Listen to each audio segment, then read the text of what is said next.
does this all mean? И что же это все значит? Well, what I'm really trying to say here, I'm sorry I got involved in this, is that if you know the art, you can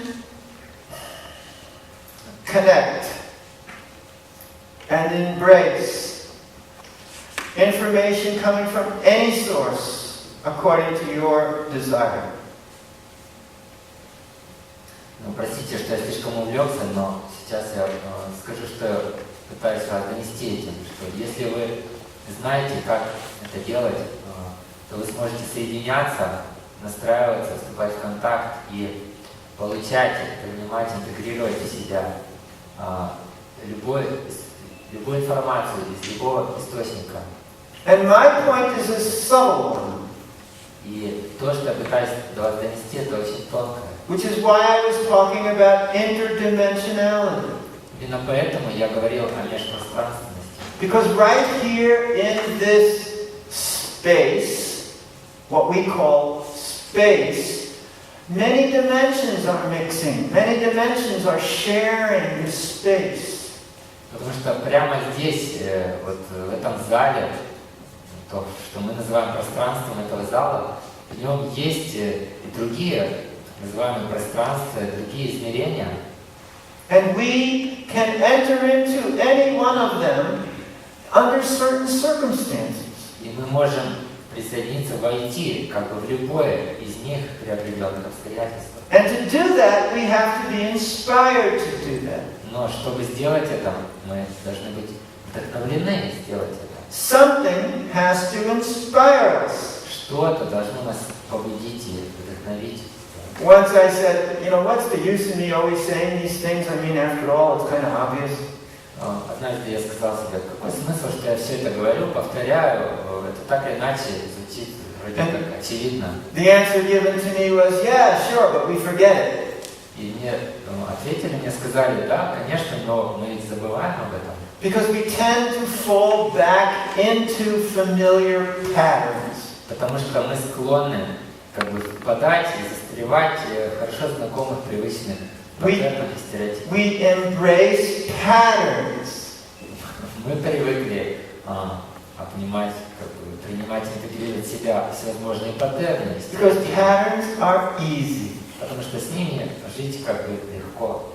Hello, how are you? Привет, как дела? I am fine. How are you? Как у тебя? That's easy. Это легко.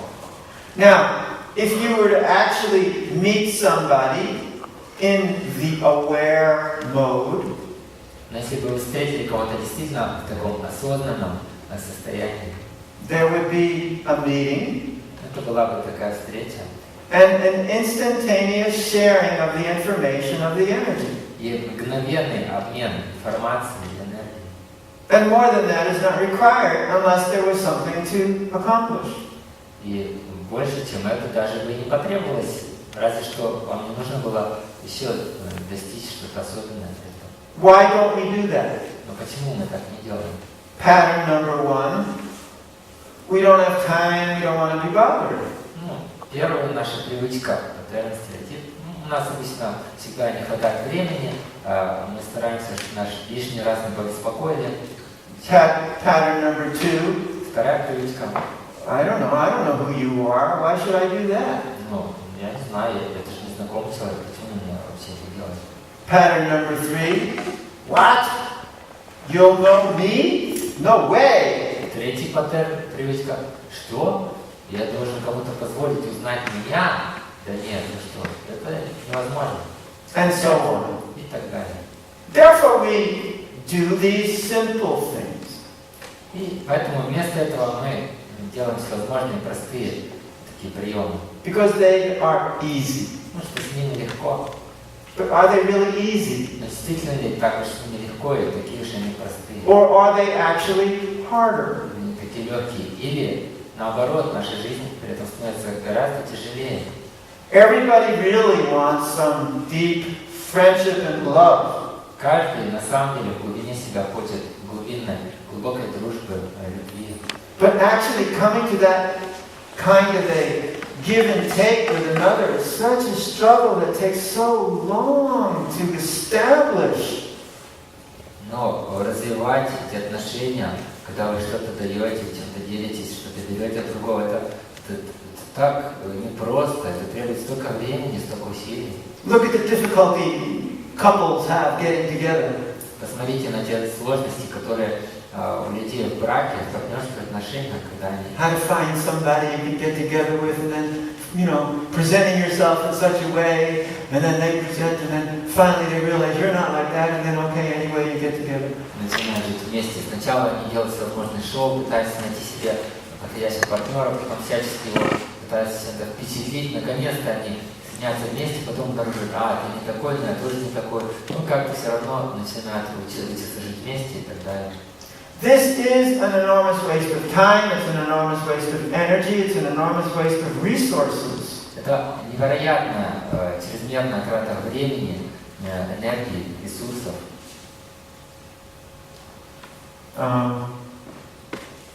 Thank you.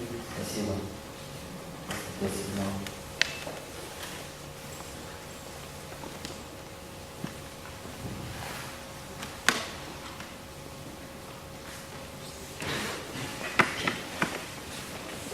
See how it is now.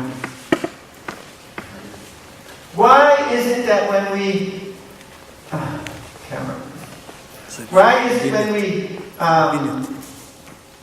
think about highly elevated beings, they're wearing very simple, flowing clothes?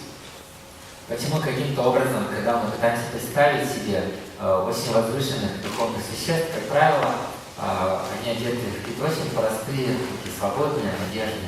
Because they have nothing to prove. Потому что им нечего доказывать, они не пытаются провести какое-то особое They're not trying to impress anyone. Не пытаются никого чем-то поразить. They don't try to attract people by the obvious. Они не пытаются привлечь людей чем-то, что и так очевидно. Imagine how much money you save on clothes. Можете представить, сколько одежды можно сэкономить уже, то есть сколько денег можно сэкономить просто на одежде. I think we maybe need more light. Мне кажется, хорошо бы побольше света включить. Thank you. So, our whole civilization, to a large extent, is cultivating artificial relationships. И по сути вся наша цивилизация в очень большой степени буквально культивирует всевозможные искусственные взаимоотношения. Now, one who is accepting that kind of a civilization И тот, кто принимает такого рода цивилизацию, would find what I do to be meaningless. для него то, что я делаю, будет совершенно бессмысленным и совершенно незначимым. They would say, why should I? Он скажет, зачем это все? This is not going to get me those things that in my standard are useful for me. Это совсем не помогает и никак не поможет мне получить и достичь всего того, что в моих стандартах как раз я должен достичь. And therefore, spiritual mysticism is not for everybody. И именно поэтому духовный мистицизм не для всех. Well, it actually is for everybody, but not everybody thinks so. Конечно, он по идее призван, предназначен для всех. Хорошо бы, что все им воспользовались, но в реальности получается не так. It's actually for people who are eager На самом деле для